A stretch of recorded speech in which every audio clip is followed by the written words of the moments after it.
এই অর্ডারটা ওয়ালমার্ট থেকে এসেছে।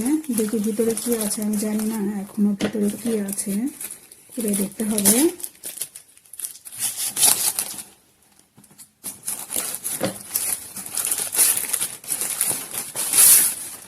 প্যাকেট, এই যে এখানকার প্যাকেটগুলো একটু এইভাবে খুলতে হয়, ম্যাক্সিমাম প্যাকেটই এই টাইপের।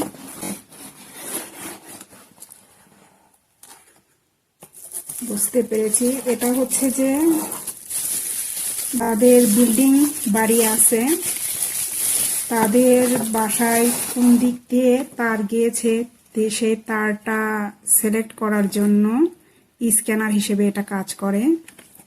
এই যে স্ক্যানার, এই যে এটা তো আমাদের বিল্ডিং বাসা, আপনাদেরকে দেখায়। এই যে এটা হচ্ছে যে বিল্ডিং, মানে এটা তো কাঠের বাড়ি, সেখানে যে স্ক্যান দিয়ে দিয়ে এইভাবে চেক করতে হয় যে কোন দিক দিয়ে তার আছে কিংবা অন্য কিছু আছে কিনা, সেটা চেক করার জন্য এটা।